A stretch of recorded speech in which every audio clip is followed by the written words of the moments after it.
our broadcast for spine surgery this week. Unfortunately, our broadcaster Diego has had a family emergencies and has had to leave and go back to New Jersey. So we have Chet and Sunny who are running our broadcast today. It's Thursday, January 6, 2022. It's a new year. We actually did 2 surgeries yesterday, but we couldn't broadcast them, unfortunately, because we didn't have the ability to. But we're going back to broadcasting now. It's going to look a little different for those of you who follow us normally, but we'll get it back soon. At least we're broadcasting. Okay, Dr. Duke here. Just relax, all right? Are you comfortable? Yes? All right. I'm going to give you some numbing medicine. You'll feel a little pinch and a little burn. That's just the medicine going in. That's my hand touching your back, okay? I want you to get comfortable. If you feel any discomfort, say ouch, and I'll give you more medicine, all right? But don't move around, okay? What'd she say? Yep. More topical? Don't worry, you'll be all right. Yeah, this is probably one of the worst parts of the surgery right now when I give you the local, the topical. All right, you're doing fine. Okay, we're going to get started. If you have pain, just say ouch and tell me where it is, your back or your leg, okay? All right. Num num. Try not to move around, just say ouch. Okay, so our patient has 2 herniated discs. Just if do we have ketamine? How do you feel about it in the beginning? To give a little dissociative anesthesia.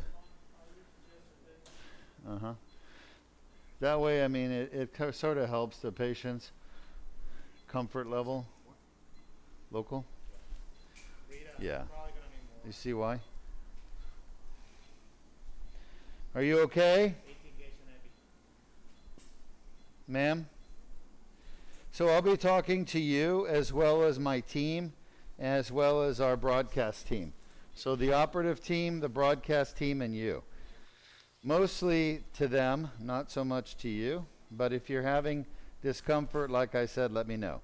The Duke laser disc repair is performed on cervical, thoracic, and lumbar parts of the spine. And right now we're treating 2 disc herniations in the lumbar spine, L3-4 and L4-5. You're fine, just relax. Everything's okay.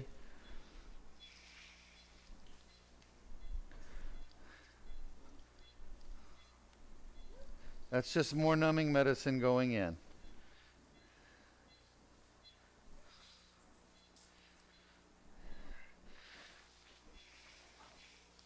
Shot. Our patient comes to us from Jacksonville, Florida. Is that correct? All right. You're fine. Everything is okay. Shot. And she was involved in an accident, and as a result of that accident, she now has horrible pain in her back and left leg, which is why we're treating the left side of her lower back, so we can treat the nerve root that's getting irritated in the foramen at L3-4 and L4-5. She's really got far lateral shot disc herniations, one at L3-4 and one at L4-5. They were, I think, missed by her radiologist that read the study, if I'm not mistaken. I'm going off memory here. So I'm passing through the foramen on the left side. Beautiful. She doing good? All right, we're almost to the disc shot. And I'm really just caught up on the superior articular process. So there's a way to get around it, and that is essentially to rotate the needle and go more lateral. Shot, nice and slow. Let's get an AP. So we're in the neural foramen. That's that open space. Jordan will show you. Where is our base? Our fluoro base. Can you go show them the neural foramen, Flynn? Use the mouse. All right. So,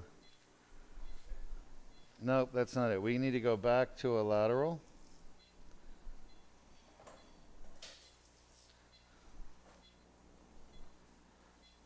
Just hold off for a second. I want to reposition my needle. I'm too medial. Let's go back to a lateral. Just hold on, Flynn. I'm sorry. I got you going too soon. All right. So I want to be a little more lateral.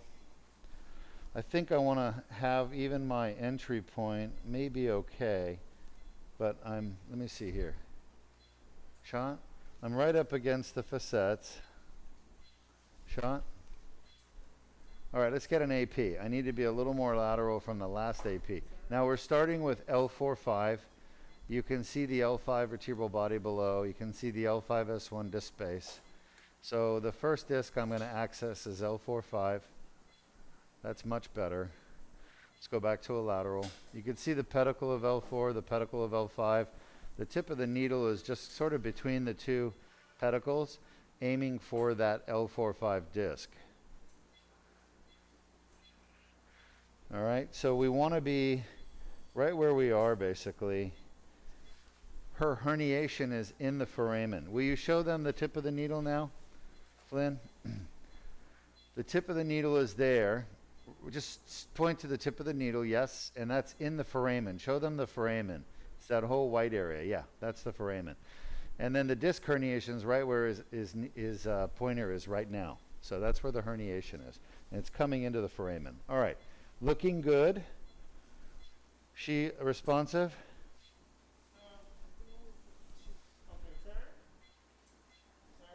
So right now I'm up against the herniation. Let's just pull our fluoro down a little bit, and I want to see the sacrum. I want to be 100% sure we're at the right disc, which is L4-5. Yeah, take your time. All right. Luis, you agree that is the L4-5 disc? I see the sacrum. Show them the sacrum. The sacrum looks like an ice cream cone. Yep. All right, no, down a little bit. Yep, that whole bone there. Go down to the left. There you go. That whole bone is the sacrum. There it is, that whole thing. It looks like an ice cream cone. Then the first disc above that is that's the L5 bone where the arrow is. Now come down to the disc between them. Yeah, that's the L5-S1 disc. Perfect. We are not treating L5-S1. There's nothing wrong with L5-S1. We're treating L4-5 and L3-4. So let's bring the fluoro back north. We know that the needle is at L4-5, so we're going to access this disc first, and then we're going to go to the one above at L3-4. So let's get the pedicles lined up. So I am perfect. So we're in the bottom of the foramen. You can actually see the herniated disc right by the needle tip. All right. So we're into the first disc. Okay. And now I'm going to do the second disc repair at L3-4, which needs to be done as well. Everybody agree L3-4, L4-5, correct? So I'm going to make a 7mm incision. 7mm is about ½ an inch. So the whole surgery will be done through a ½ inch incision. There's no scar tissue. There's no muscle damage. There's no fusion. There's no hospitalization either. She okay? Yeah. So, great. I appreciate that. It's really nice for the patient to use that. We've lost 1 drop of blood, by the way.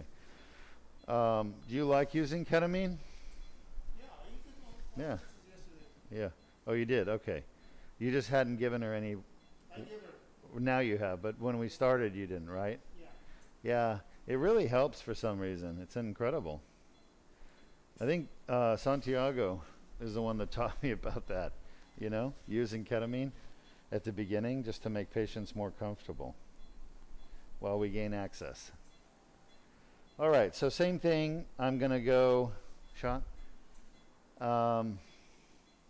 L3-4 through the foramen. Shot? All right. Let's get an AP, see where we are. Before I go any further in the frame, and I like to get an AP view, just to make sure I'm in the right spot. And you want to be at about this point just lateral to the facet joint. Yeah, so we're just lateral to the facet. I could be a little bit more medial. So I'm going to redirect to be a little bit more medial. And let's get another lateral view. So we're almost done placing the needles. I'll need her awake and responsive soon. Shot. I can actually feel the herniation right there. So I can feel resistance with my fingertips. And that is the herniation at L3-4. You can actually see it on the x-ray. Now, normally you cannot see herniations on the x-ray. But we have a really good machine, like top of the line. Siemens. All right, now we need her a little more awake, and we'll go ahead and do our discogram. So our patient here has two herniated discs, one at L3-4 and one at L4-5, and that's what I'm drawing on her back right now. She's got an annular tear in both on the left side, and the nuclear material from the center has literally pushed out through the tear, creating what's called a herniation. And her herniations are a bit unique in that we call them foraminal herniations because they're in the foramen. Now, most herniations are in the spinal canal, more centralized and paracentral, but hers are really lateral in the foramen. And I think that's why the radiologist didn't really see them or wasn't as impressed, because the foraminal herniations are to the side. They're not common. They're about 5% of lumbar disc herniations. And most radiologists miss them, you know, because they're not trained to see them. But it takes an expert in the spine to really see them. They were very easy for us to see. And they were pushing on her nerve root, her left L3 and L4 nerve roots. So lateral foraminal disc herniations will hit the exiting roots. Just let me know when she's awake, okay? She's doing okay? Yeah, take your time. So what we're going to do now, folks, for those of you who have never seen this done, is we want to confirm that her pain is indeed coming from, her back pain is indeed coming from L3-4 and L4-5 discs. I believe it is, based on where she showed me her pain was yesterday or 2 days ago in clinic. And I looked at the MRI, and indeed there's two herniations, L3-4 and L4-5. She's ventilating good? Yeah, no problem. We'll wait a few minutes. So the discogram, which we're about to do, is really a diagnostic test, and it's used for several things. A lot of people don't understand what discography is for. It's used, number one, to see if that disc that's clearly abnormal on the MRI is indeed the source of the patient's back pain. And it can be done in the thoracic and the neck as well. So let's just say if it's the source of their spine pain. The second reason you do a discogram is you want to see if there's a tear, which we already know there's a tear from the MRI. And you want to see if that tear is healed or if it's still active. And typically in a patient with back pain that comes from a herniated disc, the pain is coming from the tear in the disc, in the wall of the disc, in the back. Now, tears in the front of the disc or side of the disc don't cause pain. Are you comfy? You have back pain every day, right? All right. All right, we're almost ready to put you to sleep for good, okay? Are you comfortable? Are you comfortable? All right, good. All right, how bad is that on a scale of 1 to 10? How bad is that? 10? Is that where you typically get back pain? All right, good news. We found one of your bad discs, okay? I'm so sorry, but that's good news. I know you're not happy with me right now, but you will be happy later. Okay, when we fix it. Now take a look at that disc. Show them the disc with the arrow. Look at the tear, the giant tear in the back of the disc, okay? All that black dye right there should not be there. Show them the center of the disc where the normal dye is released. That's right, the dye should all be there and not extravasating out the back like it is. Okay, get ready, doctor. We're going to put her to sleep in just a moment. Are you better now? All right. How bad is that on a scale of 1 to 10? 12? All right, we can put her to sleep. So, is that where you typically get pain? All right, you get to go to sleep now. Count for me out loud, 1 to 100. Good job. Keep counting. Keep counting. Show them the tear at L4-5. So we did a discogram at both discs. You can see there's massive tears in the back of the disc. The dye is leaking out through those tears. Those tears are the source of her back pain. We're going to go in there and clean the tears with the laser. It's part of the Duke laser disc repair procedure. When we clean those tears with the laser, we call it a debridement. Once that's done, her back pain will go away from the discs. Now, if she has other causes of back pain, like her tailbone's fractured, obviously we're not treating a fractured tailbone here, we're just treating a disc problem. But 95% of the time when you have disc pain and you fix the tear in the back of the disc, the pain goes away permanently. You're okay, just relax. You're doing great, don't move. So she's going to sleep now? Yeah, and I'm telling my audience, once she goes to sleep, we're going to do propofol sedation. She doesn't have a tube in her throat. She's not under general anesthesia. We are at a surgery center at the Duke Spine Institute. We are not at a hospital. So none of our patients go to the hospital. There's no reason to go to the hospital for the surgery. It's minimally invasive. The whole thing's done with a 7mm incision. Right now I'm going to bring the dilator down the guide wire. You can see it on x-ray. Switch to x-ray. Good. You can see the tip. It looks like a pencil. It's not really a pencil. It's called a dilator. What it does is instead of damaging the muscles and soft tissues like fascia, it actually pushes them apart, spreads them. Okay? Spreads them, and when we're done, the tissues come back together, and there's no damage. Now, opposed to open surgery, where the surgeons cut this big cut on the skin, peel the muscles off the spine, they destroy the muscle, and then they, when they're done, they also have to take bone out. You see the bone that I'm passing there? We're going around that bone, not through it. Most spine surgeons go through the bone, and to do that, they have to literally drill it away.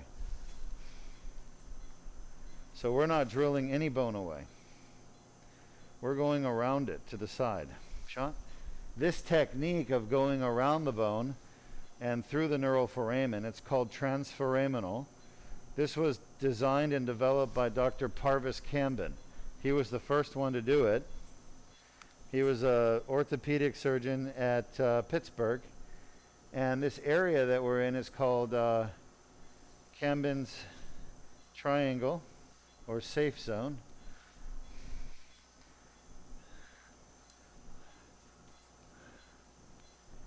Yeah. Shot. So we're passing through the tear, and I can tell you it's a big tear. You can see it on the discogram just how big it is. It's huge.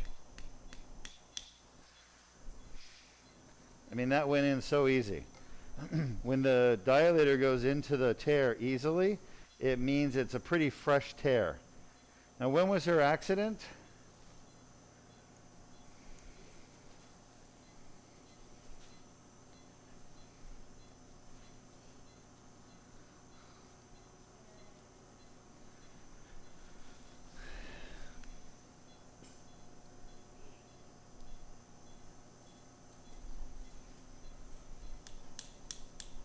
Shot.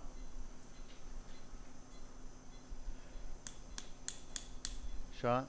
So I'm advancing the tube. The dilator. That's what we're going to do this surgery using a dilator. I mean a tube. A tubular retractor is called. I can see it. It's just entering the tear in the disc right now. I'm also watching the tip of my dilator to make sure it's not going in any further. I don't want that tip of the dilator going in any further. If it goes a little further, it's okay, but you don't want it going past the front of the disc. Shot? Let's see where we are. All right, so I need to go a little further. Now I can tell you there's a lot of pressure in the disc. It's literally pushing my tools out, back out. Shot? It doesn't want us there. So what does it mean when there's a lot of pressure? What it means is there's a lot of inflammation, because inflammation causes edema and pressure. So what I'm dealing with is a lot of pressure inside the disc from inflammation. That inflammation comes from the annular tear. It's a huge annular tear. It's relatively new, and there's tremendous amount of swelling inside the disc. And that's creating pressure on the tear and not allowing the tear to heal. So there's more inflammation because the tear wants to heal. Again, this was all pioneered, and a lot of this information was discovered here at Duke Spine Institute through endoscopic spine surgery. Learning.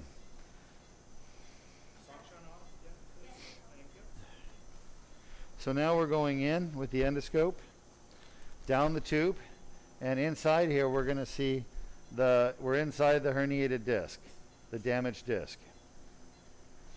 There's a little bit of inflammatory tissue right there. And I'm going to start by using my grabber, the pituitary. Can you see this? Sonny? Chet? Yes. Got So a we're question, gonna- Doc. Do we have a question? Yes. All right. All right, let's do it. Why not? Let's go full bore. Okay. First question. How strong is it ACDF with dual vertical peak cage after surgery? All right, so let me hear that again. That was pretty good. How strong is ACDF? With dual vertical after surgery. With dual, what was it, dual what? Dual vertical peak cage after surgery. All right, how strong is an ACDF with a peak cage after surgery? Honestly, it's hard for me to visualize what you're asking me, but it sounds like you're asking a single level ACDF, I imagine, as opposed to a 2 or 3 level, because it makes a difference. And then a peak cage, and I don't know if there's a metal plate or not. And if there is a metal plate, are you telling me the screws are properly sized so they're big and fat and they go as deep as possible? If that's the case, it's a very strong construct, but it depends on the patient's bone quality. So if the patient has poor bone quality, soft bone, then it's not going to be as strong as it could be in somebody with hard bone. I don't know if I'm answering the question properly for you, but that's my interpretation of what you're asking. Yeah. October 28th, all right, last year. So this patient had an accident where she got hurt, and she has a herniated disc as a result of that accident. Look at all the swollen nucleus here. It's very edematous. This does look very consistent with an accident that's about 1 year and 3 months, 4 months old. So her tears are consistent with that accident as well. So everything about what I'm seeing here endoscopically, the way the tissue responds to the laser, is very consistent with a recent injury that's about 1 year, 1.5 years old. By the way, I just saw the patient we did yesterday. We did 2 laser surgeries yesterday. One patient was from Boston. The other patient was from Pennsylvania. Was he Pennsylvania? I thought he was, but he says he works in an oil rig, oil industry. So, no, the tall one, the lumbar. So is there oil stuff up there? I guess a refinery. He works in a refinery. Maybe there's a refinery up there. Anyway, he said his back pain is 100% gone. His leg pain is 100% gone. He's very happy. But he had to catch an early flight, so I saw him in clinic, and he's already gone. Less than 24 hours after his Duke laser disc repair. That was our second patient. So he had already had a fusion at L5-S1 done by some other doctor. He was very unhappy. He had adjacent segment disease at L3-4, L4-5. We did basically L3-4, L4-5 Duke laser disc repair. And his pain is 100% gone. He was smiling and happy. So we didn't get to do a video because we don't have a videographer.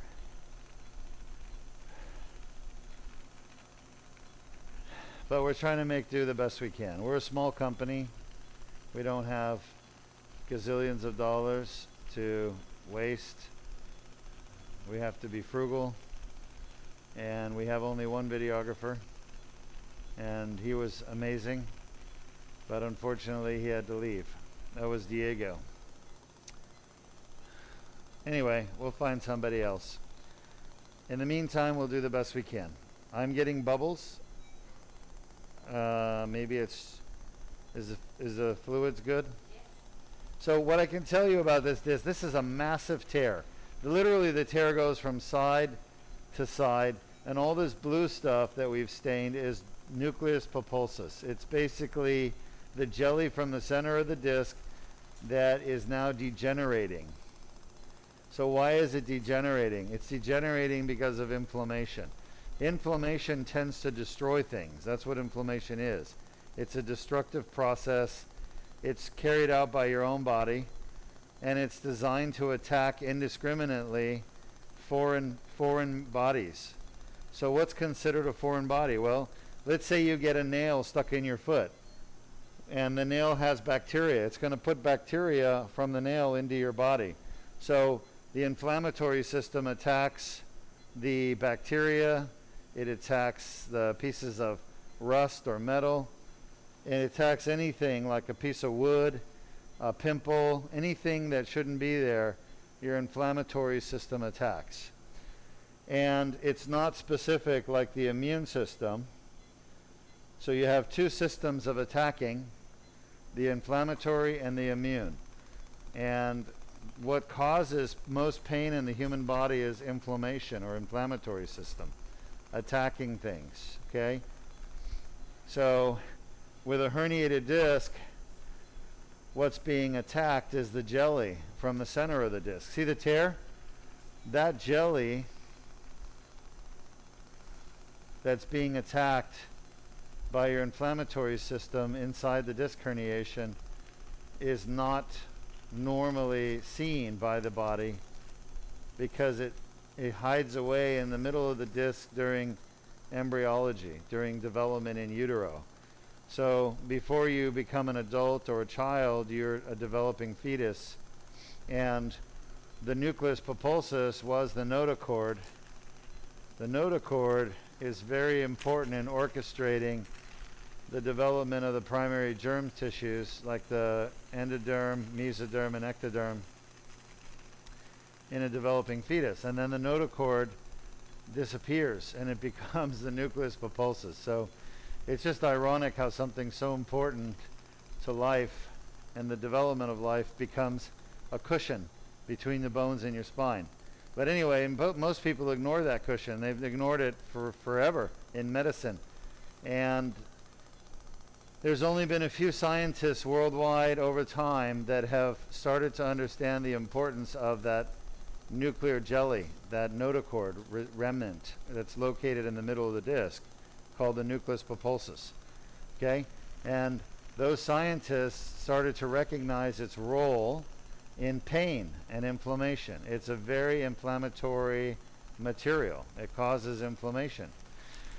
I did not discover that. That was discovered by scientists who took nuclear pulposus material and put it on living membranes and tissues in vitro experiments, in the lab, and they found that it promoted inflammation massively. So we know that the nucleus pulposus material, the jelly in the center of the disc, is very inflammatory. The good news is that normally the nucleus pulposus doesn't have any access to the inflammatory system because the center of the disc has no blood supply. And the inflammatory system travels via, blood supply. So if there's no blood supply to a part of your body, you can't get inflammation there. So how does it work then? Well, what happens is you get a full thickness annular tear from inside the disc to the outside. It allows the nucleus pulposus to leave the center of the disc, travel through the tear, and come out on the outside of the disc of the tear. And then when it gets to the outside of the tear, that's where all the blood vessels are that supply nutrients to the disc. That's where the pain fibers are. So immediately inflammation will start. Now, in most people with a herniated disc, that inflammation dies out within a few days. And you don't even realize there's inflammation going on, and your disc heals. But in people who keep re-injuring their disc over and over again, they can keep getting pain from that inflammation because it never stops. See this tear right here? See the blue? The blue is the nuclear material stuck inside the tear. And the body is attacking that with inflammation. And that attacking inflammation causes back pain. If it happens in your neck, it causes neck pain. Laser. You got to pay attention. So basically, it's the response of the body to the nuclear material stuck inside the annular fibers of the tear that causes the back pain, neck pain or thoracic pain. Got a question, Doc. Okay. So go ahead, when you do the question, say who it's from, on what platform, and go ahead and say the question. So, for example, you would say, I got a question from John on Facebook, and he asks, or she asks, whatever. Okay, got a question from YouTube. Graham, how does the laser remove the herniated material? So the question from Grant on YouTube, first of all, thank you for asking and being here and watching. So this laser, see the blue thing I'm shaking around at 12 o'clock? That's the laser fiber. There's a little bit of glass. It's really a glass tube. It's covered with blue plastic. And it transmits energy, very powerful energy, very focused energy, right through that little glass tube to the end of the tube. And it comes out about 0.5 millimeter from the end of the tube. So anything that I want the laser to interact with, the laser energy, I have to almost touch. So it doesn't just shoot around the room. Okay, a lot of people think it does, but it really doesn't. So anyway, I have to kind of touch the tissue with the laser, with the tip of the glass tube, and the laser energy comes out of the tip. And what laser does is so powerful, it just basically blasts the tissue apart into little pieces. And it does so by breaking up what are called covalent molecular bonds. So it breaks up the bonds that hold proteins together, the polypeptide bonds, and what holds sugars together, what holds fats together. So all of your body is made up of basically 4 types of molecules: sugar, fat, protein, and nucleic acids. Okay? And then of course there's also vitamins and minerals, but all the organic matter, like disc material, all of this carbon-based matter, what makes us carbon-based life forms as humans, is proteins, fats, sugars, and nucleic acids. So this laser basically delivers high energy to the bonds that hold molecules, atoms together, and breaks those bonds. So it works at a molecular level, almost an atomic level. The process is called vaporization. It's where you deliver so much energy to an organic life form or life or entity that it vaporizes. It literally breaks apart. There's also some cooking, but the cooking is part of the vaporization. Now the other thing this laser does that's unique, and I've talked about it before, is this laser actually delivers like a pressure wave through the water that blasts things as well. So there's a mechanical effect where it shakes things up and moves like pieces of disc herniation out, but it also has a chemical effect on the bonds where it breaks the bonds up between atoms and molecules. Great question.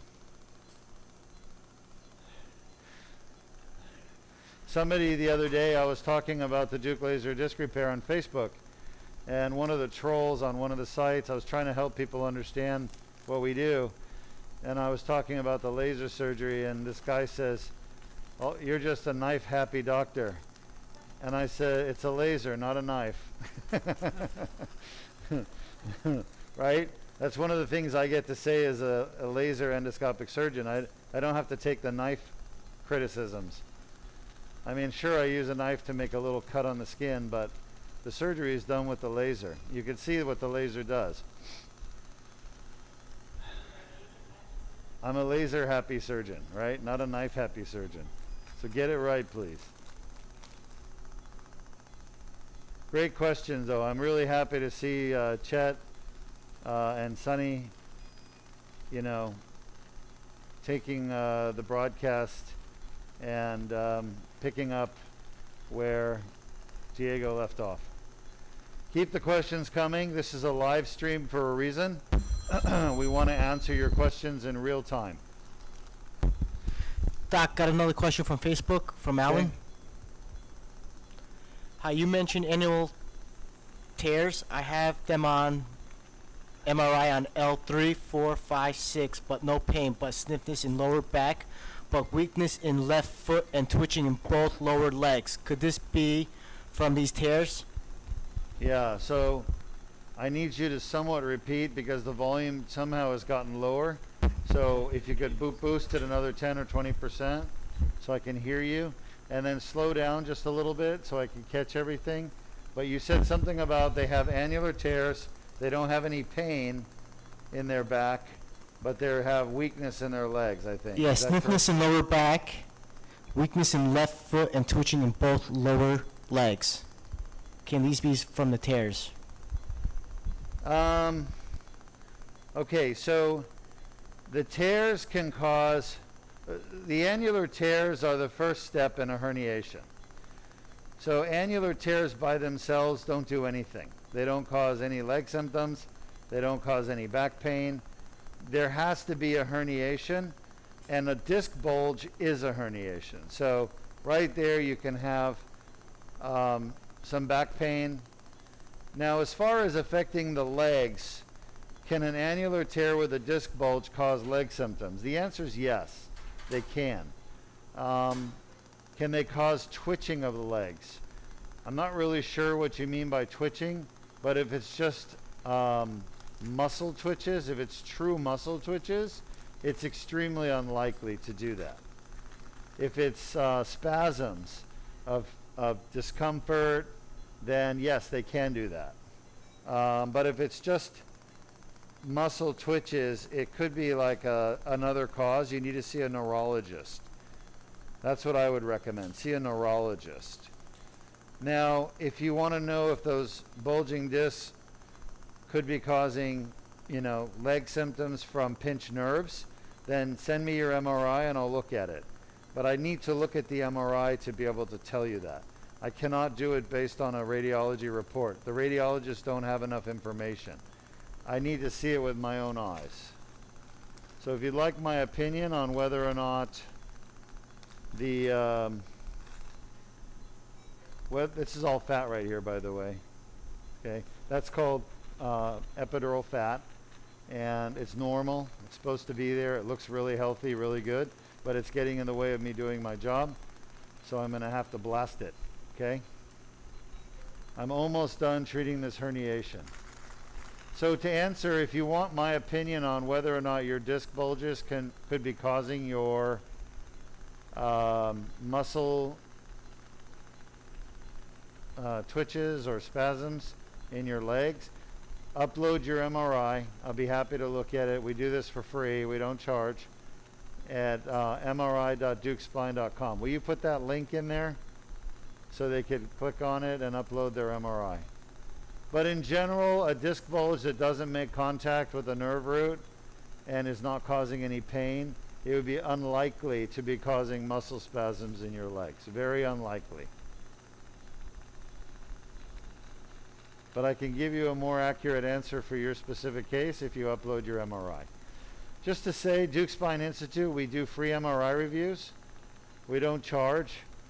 Generally, we do an MRI review and then we do a quick video conference on Zoom.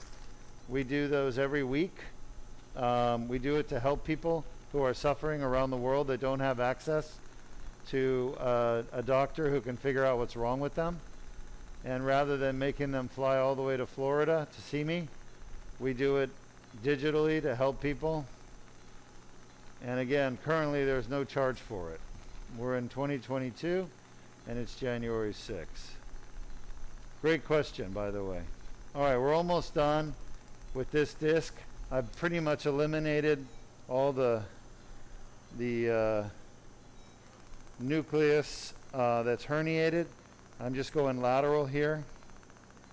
I want to make sure I get any more lateral herniation. I don't want to leave any of this stuff.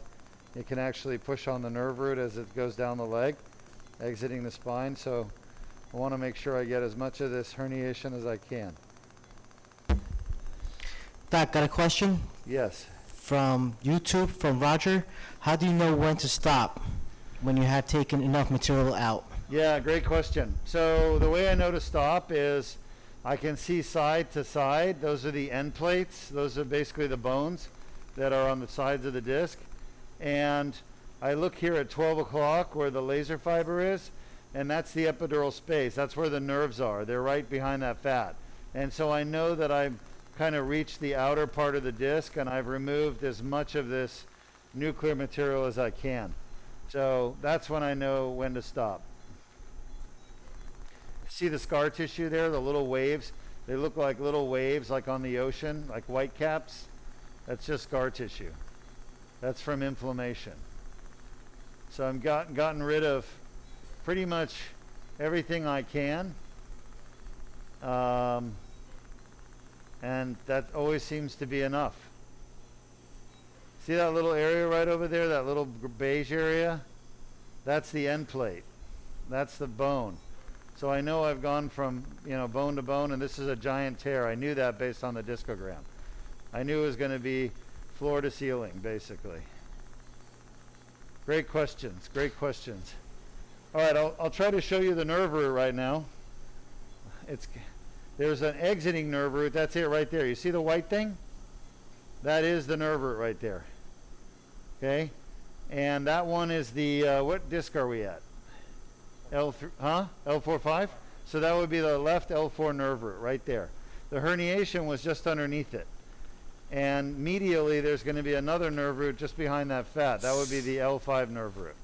You can see the little blood vessels there and some fat cells. You can almost make out the individual fat cells. Little spheres, okay? So yeah, I'm very happy with this. It's a good result. We're done on this disc. So now I'm going to suck the irrigation out of the tube, and we're going to use a little antiseptic called betadine. And betadine is wonderful stuff. We use it topically. You never inject it into the vein or anything. It's a topical antibiotic. It kills pretty much fungus, bacteria, viruses, anything that could have gotten in there. We didn't expect anything. This is a sterile procedure, but you never know. I mean, sometimes you can get something in there inadvertently. So it's always good to irrigate and clean things out to make sure that you've gotten any kind of infectious agent if it did get in, which we don't expect it to, but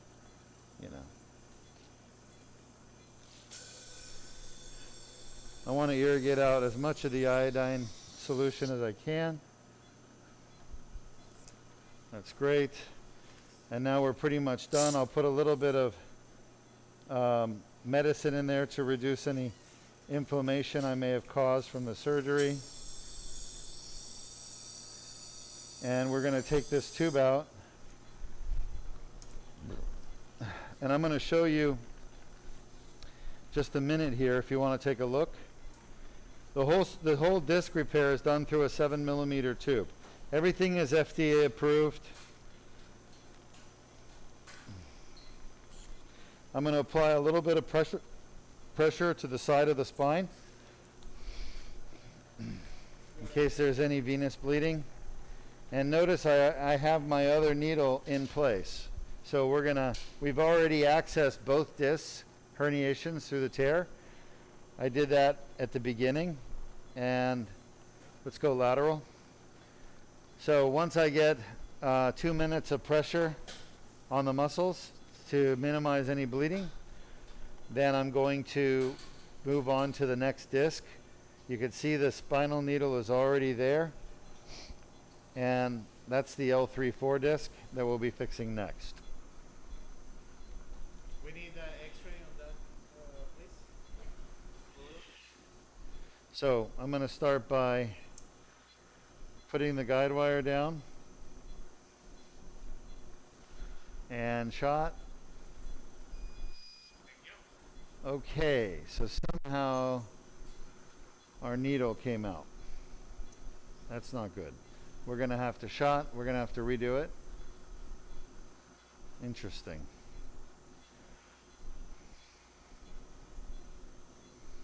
So all that movement, I must have pulled it out. So we'll just reposition that in a moment using our X-ray. All right, do we have another question?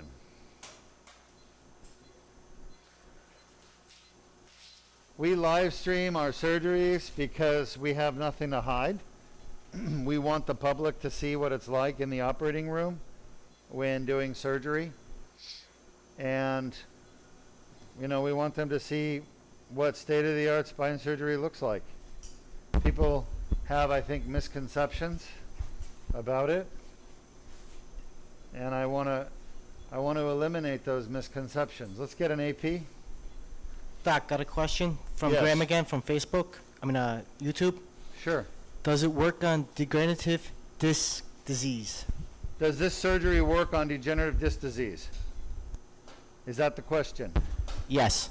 Yes, it does. 100%. It does. The Duke laser disc repair works on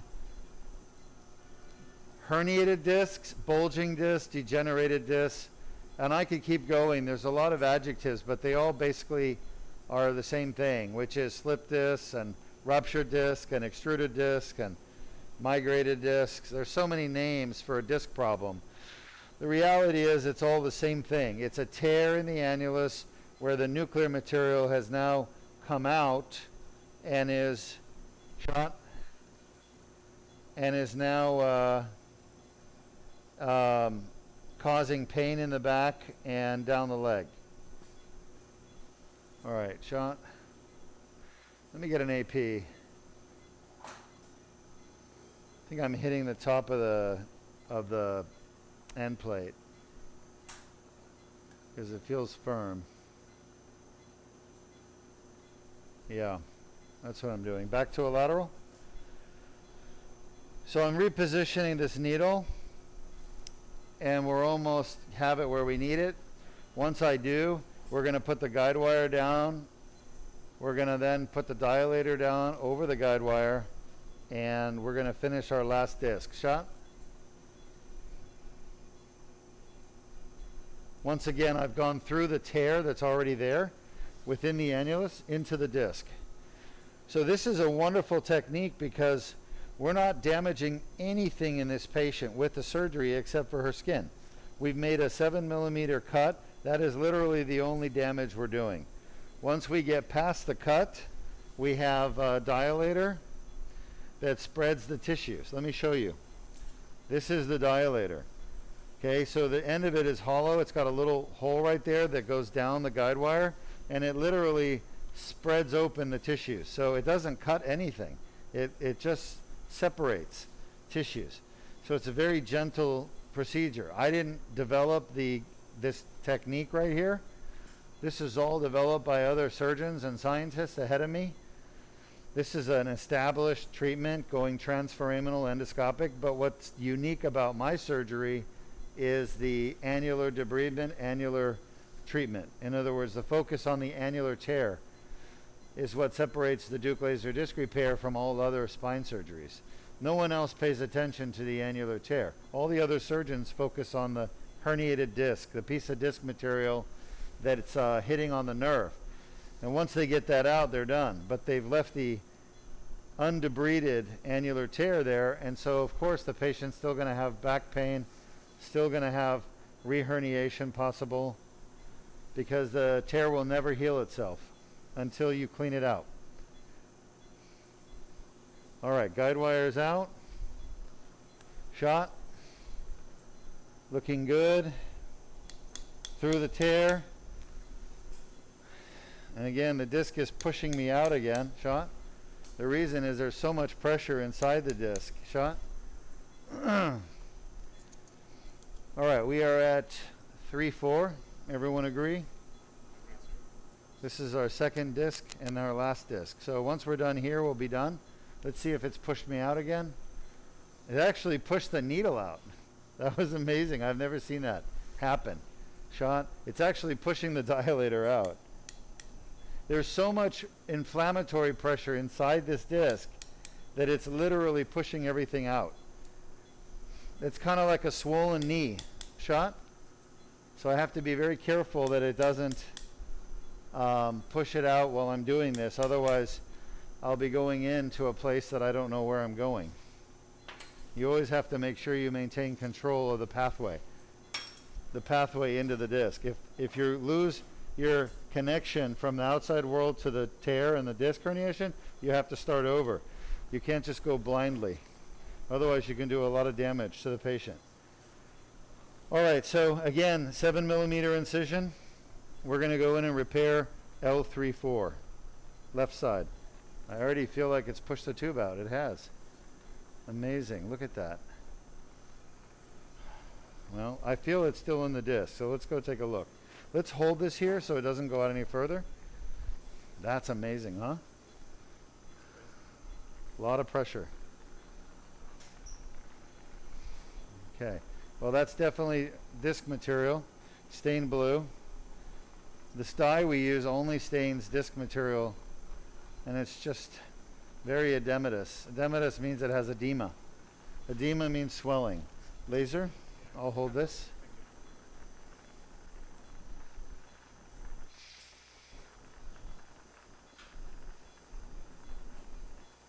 Hold this.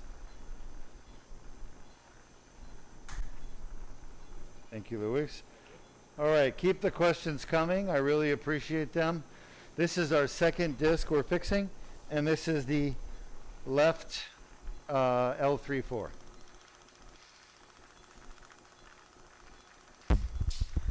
Doc, got a question from Graham again from YouTube. Sure. Going back on the first question, can a hardware shift on extensions and flexion 2 weeks post-surgery? Can a hardware shift on flexion and extension 2 weeks post-surgery? I mean, it shouldn't. It depends on what kind of hardware. So if you have an artificial disc, it will shift on flexion extension. If you have a fusion, it should not shift. Wipe it. A fusion should not shift. So it depends on the kind of hardware you have, to be honest with you. I would talk to your surgeon. Your surgeon knows what they put in you, and they would know if it's supposed to shift. Okay, but generally if it's a fusion, it should not shift. But I can tell you this, and be careful, because when you get an x-ray, every time you go get an x-ray, the x-ray technician takes a picture from a different angle. Okay, so it's never going to be exactly the same. So it may look like the hardware has shifted when it hasn't. So it really takes a critical eye, like a surgeon's eye, or a really good radiologist's eye, or even a good tech's eye, to really know whether or not the hardware has shifted. Okay, so don't assume it has, because there's other factors involved. like the angle that they're taking the picture at. It can literally make the hardware look like it's shifted. That's usually the reason. And again, we offer a free service. If you're unable to do that, you just upload your images on our website, mri.dukespine.com, and I'll be happy to look at your images and answer questions for you myself. Okay? Let me see. Hold it here.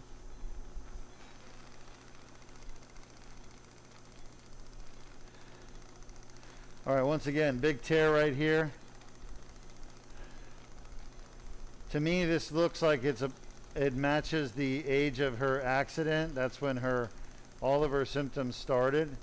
She didn't have any problems before the accident. It's all new. She's traveled from Jacksonville, Florida to us to have this procedure done.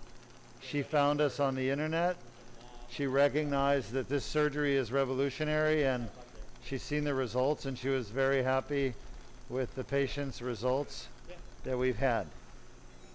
And so she came here with her mother to get the surgery done.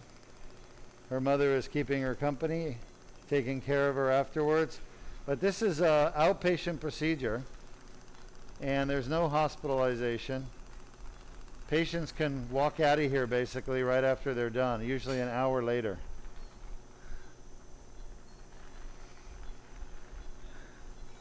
Oh, still stuck. Look at that. Here, wipe. All right, we'll be done in less than 10 minutes, doctor. Great questions from our audience today, and I really appreciate it. I'm glad we have an audience. We're here to answer questions, to provide information, and to dispel myths.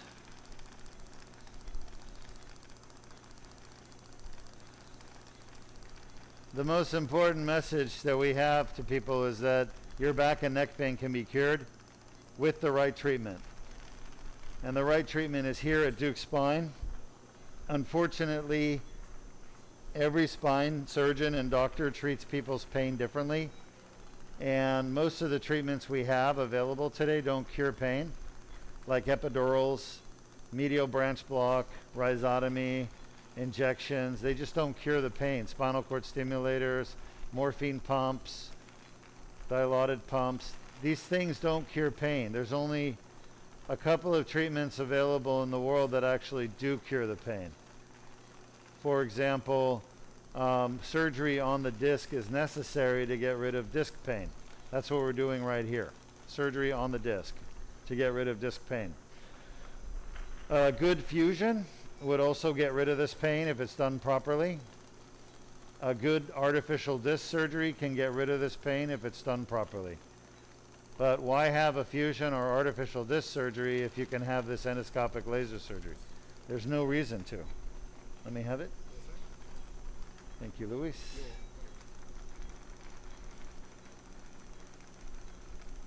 So the blue line, if you haven't caught up yet, that's the laser. And you can see how easily it vaporizes the tissue. I'm protecting the nerves around the retractor because that retractor is made out of steel.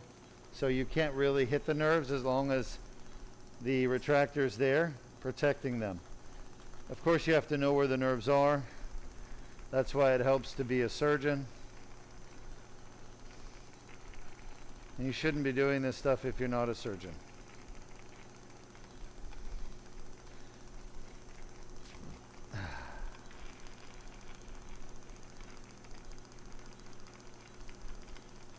By the way, anybody interested, we've got cold iced coffee in the refrigerator.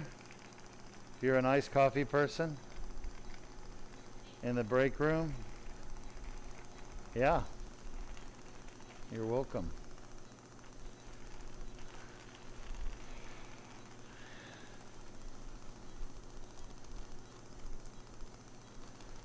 And as they say, it's teamwork that makes the dream work, right? So let's have a discussion since nobody's asking questions. I want everyone's opinion. Who's the greatest basketball player of all time? Okay? There's a big debate going on right now. I don't get political, but I don't think this is political. And there's no questions about the spine. Luis? I think it's Jordan for me. Jordan. Yeah. All right. Your opinion, doctor? Any basketball player of all time. You're saying Kareem Abdul-Jabbar. That's a good one. Kareem is pretty amazing. Huh? Who are you saying?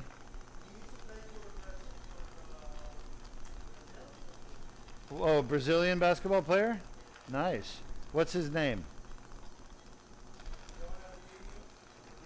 Ronald Tebow? All right. Anybody else have any differing opinions? Jordan? You say Jordan? Jordan for Jordan. All right. Jordan, our X-ray tech, is saying Michael Jordan. But you only get one vote. You can't have two. You're saying Jordan. All right. So 3 votes for Michael Jordan. Nobody's mentioned LeBron James. Why? All right. Who else do we have in this room? Patience asleep. We can't ask her. Kobe. Curry, Stephen Curry is good. All right. I got to say, I was a basketball player for many years and played varsity in high school. Was never the MVP, but still a very good player. Literally played most of my life. I'm going to have to say Michael Jordan, okay? And I love Magic Johnson, all right? I'm very close to saying Magic Johnson because Magic is one of those very special players that, you know, Jordan had a bit of flair, right? Johnson never had flair. I mean, he didn't show off. That's what I'm saying. He was very humble and just played great basketball. So, I don't know. I feel like I have to say Magic Johnson just so we get the name out there, you know? But Kareem was amazing too. Probably the best center of all time, for sure. Larry Bird, amazing, amazing, amazing player. Amazing. And I really enjoy those days when the Lakers used to play against the Chicago Bulls. Those are the greatest. I mean Celtics. Sorry. Celtics and then the Chicago Bulls, of course. Those old days back in the 80s. Of course, I was in Los Angeles at the time, so I had to be an LA fan. But who just came in? Oh, that's Flynn. Flynn, you didn't get to vote. Greatest basketball player of all time. So we got how many votes for Jordan? Really, like 3.5. If you count mine, then, you know, I'm giving half a vote. I got to give the other half to Magic Johnson. Almost done. This is taking a lot of energy, just a lot of scar tissue. Just about done. There's sort of the end of the tear right there. We'll clean that up and we'll be done with this disc. Hope we haven't offended anybody out there, but we're just polling everybody in the operating room. Who's the greatest basketball player of all time? If you're in the audience watching, you're welcome to cast your vote as well. Got a question, Doc, All right, we'll take the question. from YouTube. A doctor's asking, is there a risk of the south pass point beyond the O? Okay, so I could not really hear exactly what you said. Okay, I'll repeat it again. Is there a risk of the stealth pass pointing beyond the O? That's how he wrote it. Oh, is there a risk of the laser pointing beyond the hole? He says stealth. I'm not sure what the stealth is, but this laser here can only release energy at the tip. So there's really minimal risk. Like, see, if I shoot it from here, it doesn't do anything. It doesn't do anything to the disc. So you got to be like right on the tissue to do anything. So it's very safe. There's really no risk of it going past. Lasers are some of the most misunderstood tools in medicine. There's a lot of people who come to say things about the laser, bad things, like, oh, it doesn't work, it's not necessary, it's a gimmick. But I can tell you from using the laser for 20 years, it's incredible what it does, and there's no other tool in the world that is anything like it. It's the best. So that said, I started using lasers when I was in neurosurgery training at UF in Gainesville with Dr. David Pincus. We were using them on pediatric spine surgery, and we were using lasers to do basically untethering of the spinal cord, because we needed tools that were very precise, so we used lasers. The reason why a lot of surgeons foo-foo lasers is they don't know how to use them. They've never been trained on them, and they don't have access to them. So it's kind of like, you know, foo-fooing the electric cars if you don't have an electric car, you know.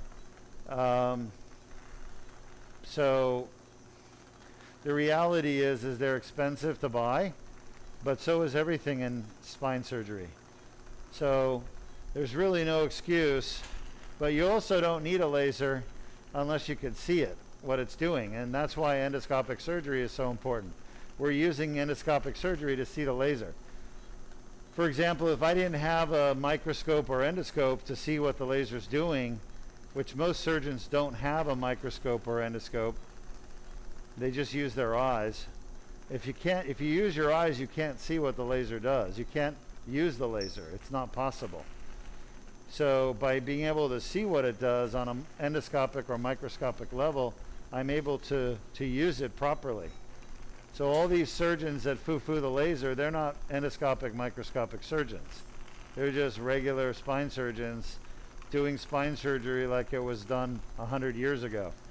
And they're not really progressive. They're not moving forward with the changes in technology that make it better.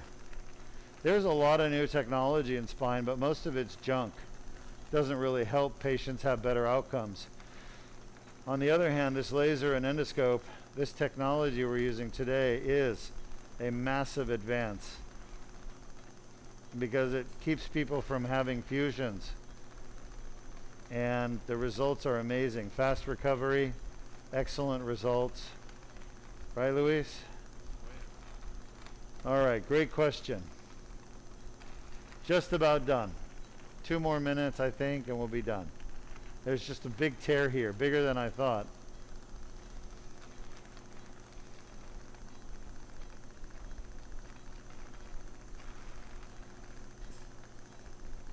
Some bone spur too. Just about done. There's the epidural space. So just going to clean this rest of this tear up. I don't see any more nuclear material, so we're good. This will all heal beautifully over the next 6 months to 9 months. Just had to get rid of the blue stuff.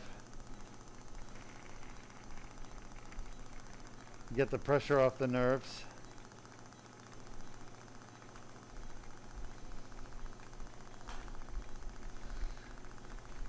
Just about done. We finished 2 discs. I think this patient's gonna recognize that her pain is gone in her back. You saw how bad her pain was on the discogram. She had 10 out of 10 pain and 12 out of 10 pain. So the discs were really painful for her. Plus she had that leg pain. She could barely walk because her left leg, she had those nerves getting pinched. And now we've unpinched the nerves. And we've cleaned up the tear to get rid of her back pain. She's going to feel like a new woman. I'm very happy for her. Any other questions?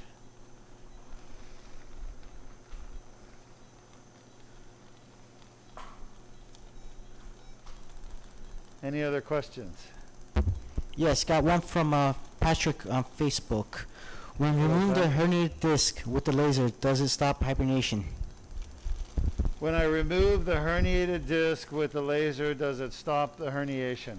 So the patient can re-herniate, just like with any spine surgery. They can re-herniate, but with this spine surgery, the chance of re-herniation is far less.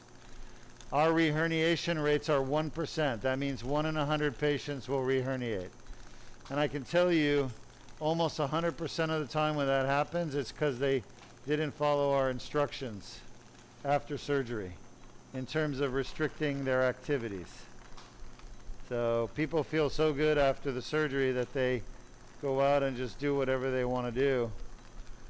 And you cannot do bending for 6 weeks to 3 months, depending on how many discs and how bad the discs were damaged.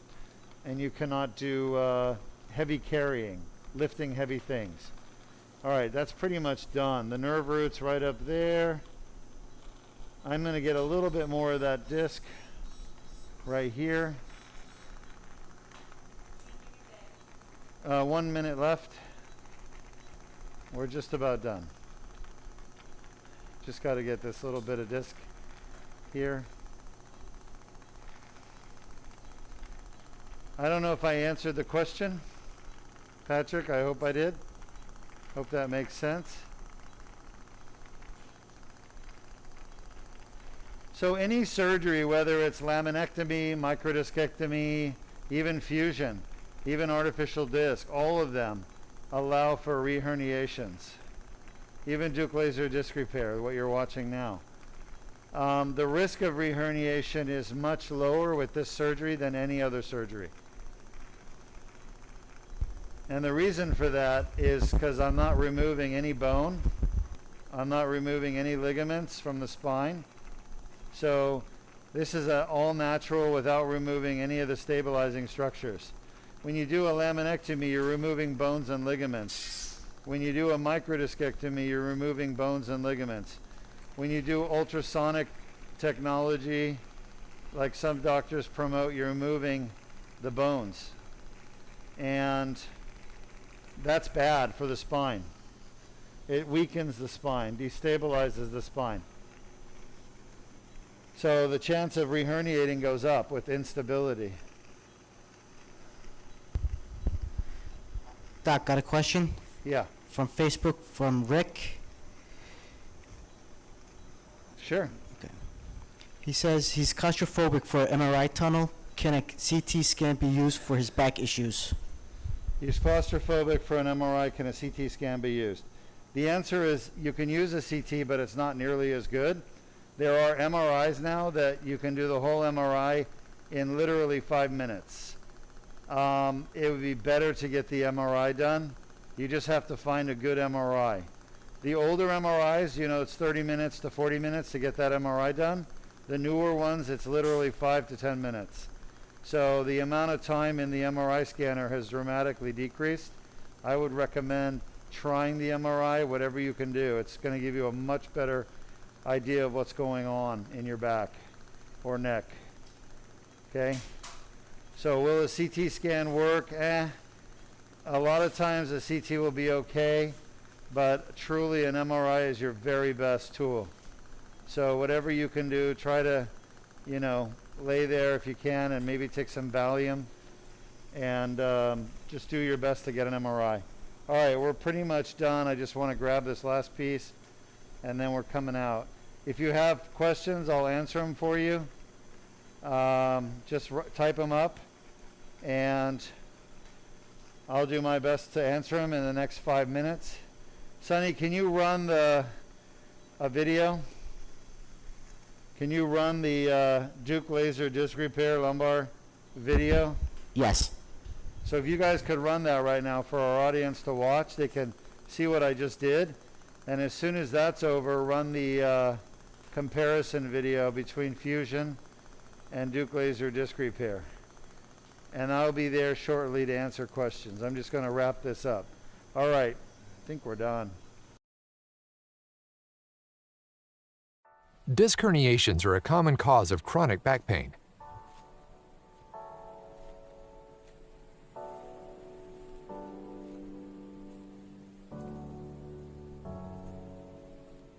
The inflamed annular tear causes back pain. Inflammation of the nerve roots causes leg pain. A Band-Aid-sized skin incision is made.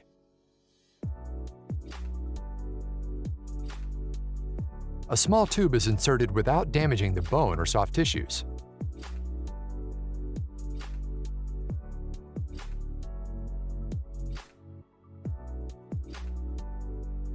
the laser removes the herniation and debrides the annular tear. The annular tear heals on its own.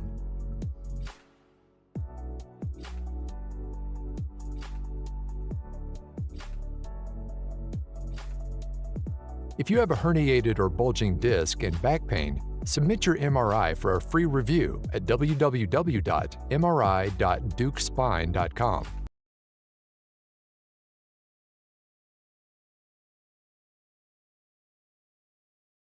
Comparison with traditional spinal fusion surgery.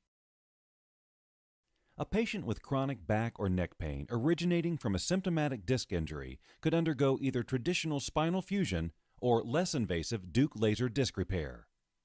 This MRI represents a typical case with L4-5 and L5-S1 symptomatic discs. A symptomatic disc causing neck or back pain can include bulging discs, herniated discs, ruptured discs, degenerative discs, protruding discs, spinal stenosis, radiculopathy, and sciatica. This patient can choose traditional fusion surgery or the Duke laser disc repair to help alleviate the pain caused by and within the symptomatic discs. Here, two patients with comparable disc injuries are treated. On the left, the highly invasive spinal fusion, and on the right, the least invasive Duke laser disc repair. The spinal fusion requires a very large incision, usually leaving a large scar. The Duke laser disc repair requires only a very small incision, usually less than a half an inch long. In this small opening, a cylindrical rod, called a dilator, is inserted to gently spread the muscle to create a small passage and guide through which the surgery is performed endoscopically. The incision for the fusion continues, including penetrating the skin, fat tissue, and multiple layers of muscle through to the bone. With the Duke laser disc repair, a mallet is used to advance the tip of the dilator into the symptomatic disc. A tube, called the tubular retractor, slides over the dilator and is carefully positioned into the disc, again using the mallet. The rest of the entire Duke laser disc repair surgery will occur inside this narrow tube. To access the spine, the spinal fusion requires the muscle to be separated from the vertebrae.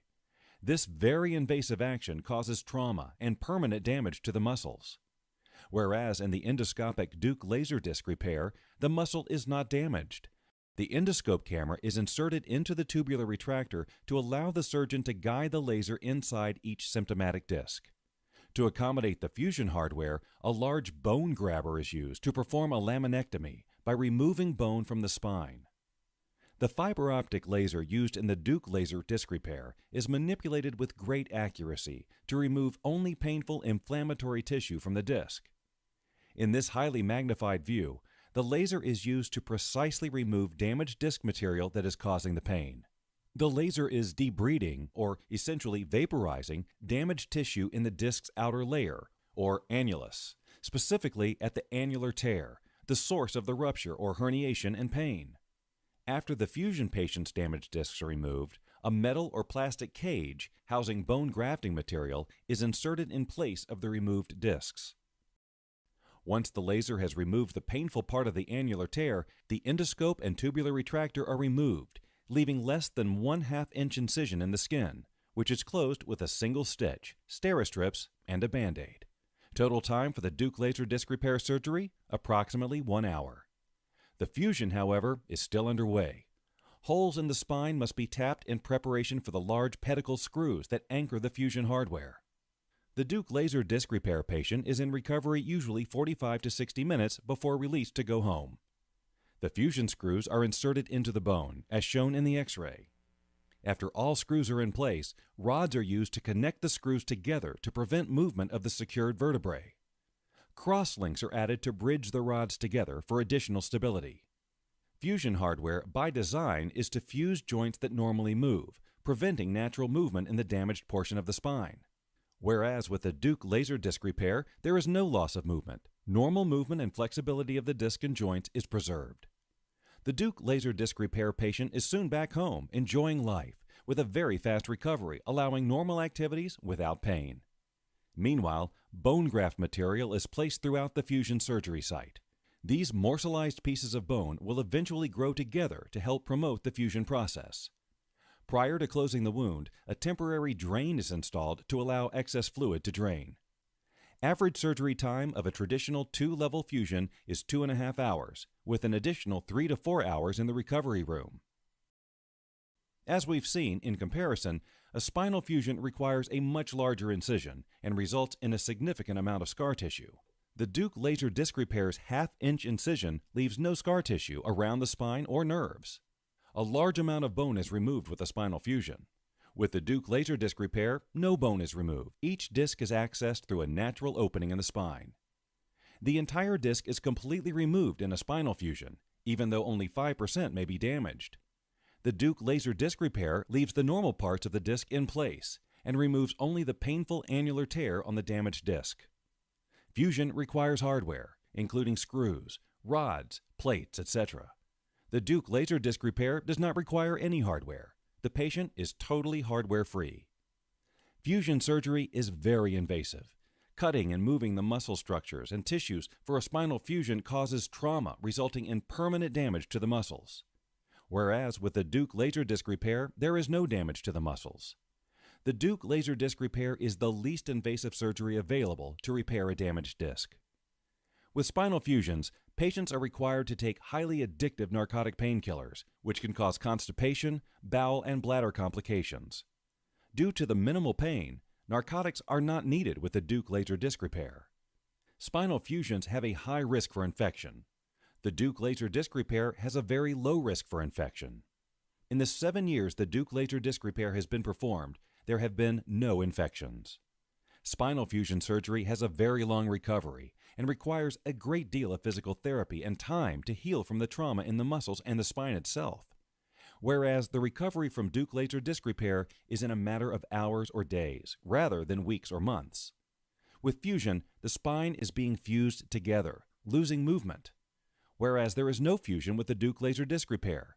Normal movements of the joints in the spine is preserved. Spinal fusion results in loss of mobility. There is no mobility loss with the Duke laser disc repair. In fact, most Duke laser disc repair patients experience improved mobility after the surgery. The Duke laser disc repair is FDA approved. All the instruments and equipment used are FDA approved. This proprietary surgery itself has been peer-reviewed and published and is performed exclusively at the Duke Spine Institute. With the highest published success rate of 95%, the Duke laser disc repair is proven to be the most successful and least damaging spinal surgery in the world for the treatment of symptomatic damaged discs causing back pain, neck pain, sciatica, and radiculopathy due to herniated, degenerated, or bulging discs.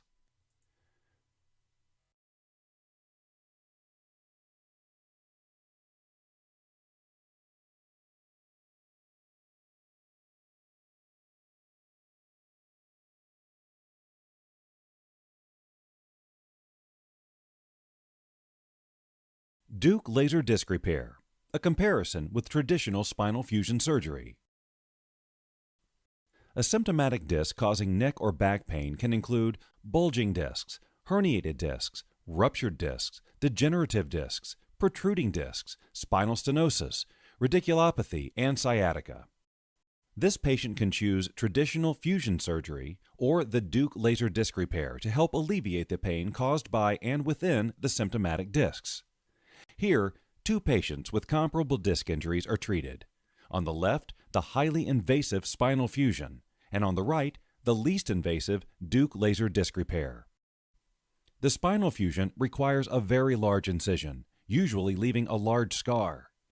The Duke laser disc repair requires only a very small incision, usually less than a half an inch long. In this small opening, a cylindrical rod, called a dilator, is inserted to gently spread the muscle to create a small passage and guide through which the surgery is performed endoscopically. The incision for the fusion continues, including penetrating the skin, fat tissue, and multiple layers of muscle through to the bone. With the Duke laser disc repair, a mallet is used to advance the tip of the dilator into the symptomatic disc. A tube, called the tubular retractor, slides over the dilator and is carefully positioned into the disc, again using the mallet. The rest of the entire Duke laser disc repair surgery will occur inside this narrow tube. To access the spinal fusion requires the muscle to be separated from the vertebrae. This very invasive action causes trauma and permanent damage to the muscles. Whereas in the endoscopic Duke laser disc repair, the muscle is not damaged. The endoscope camera is inserted into the tubular retractor to allow the surgeon to guide the laser inside each symptomatic disc. The fiber optic laser used in the Duke laser disc repair is manipulated with great accuracy to remove only painful inflammatory tissue from the disc. In this highly magnified view, the laser is used to precisely remove damaged disc material that is causing the pain. The laser is debriding, or essentially vaporizing, damaged tissue in the disc's outer layer, or annulus, specifically at the annular tear, the source of the rupture or herniation and pain. After the fusion patient's damaged discs are removed, a metal or plastic cage housing bone grafting material is inserted in place of the removed discs. Fusion hardware, by design, is to fuse joints that normally move, preventing natural movement in the damaged portion of the spine. Whereas with the Duke laser disc repair, there is no loss of movement. Normal movement and flexibility of the disc and joints is preserved. Once the laser has removed the painful part of the annular tear, the endoscope and tubular retractor are removed, leaving less than 1/2 inch incision in the skin, which is closed with a single stitch, Steri-Strips, and a Band-Aid. Total time for the Duke laser disc repair surgery, approximately 1 hour. The fusion, however, is still underway. Holes in the spine must be tapped in preparation for the large screws that anchor the fusion hardware. The Duke laser disc repair patient is in recovery usually 45 to 60 minutes before released to go home.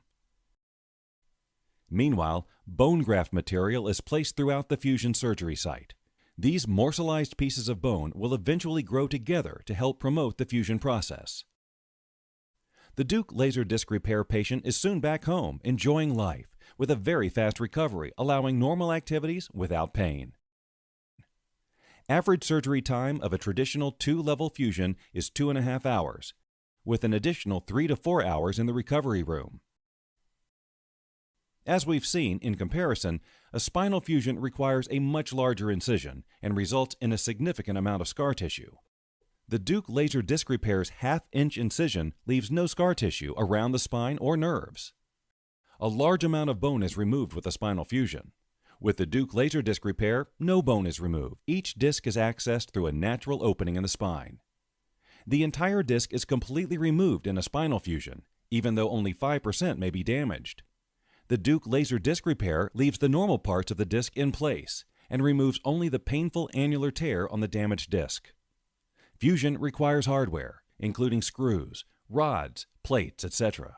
The Duke laser disc repair does not require any hardware. The patient is totally hardware-free.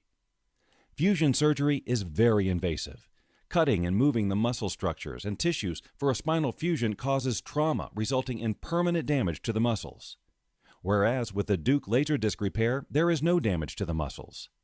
The Duke laser disc repair is the least invasive surgery available to repair a damaged disc. With spinal fusions, patients are required to take highly addictive narcotic painkillers, which can cause constipation, bowel, and bladder complications. Due to the minimal pain, narcotics are not needed with the Duke laser disc repair. Spinal fusions have a high risk for infection. The Duke laser disc repair has a very low risk for infection. In the 7 years the Duke laser disc repair has been performed, there have been no infections. Spinal fusion surgery has a very long recovery and requires a great deal of physical therapy and time to heal from the trauma in the muscles and the spine itself. Whereas the recovery from Duke laser disc repair is in a matter of hours or days, rather than weeks or months. With fusion, the spine is being fused together, losing movement. Whereas there is no fusion with the Duke laser disc repair. Normal movements of the joints in the spine is preserved. Spinal fusion results in loss of mobility. There is no mobility loss with the Duke laser disc repair. In fact, most Duke laser disc repair patients experience improved mobility after the surgery. The Duke laser disc repair is FDA approved. All the instruments and equipment used are FDA approved. This proprietary surgery itself has been peer-reviewed and published and is performed exclusively at the Duke Spine Institute. With the highest published success rate of 95%, the Duke laser disc repair is proven to be the most successful and least damaging spinal surgery in the world for the treatment of symptomatic damaged discs causing back pain, neck pain, sciatica, and radiculopathy due to herniated, degenerated, or bulging discs.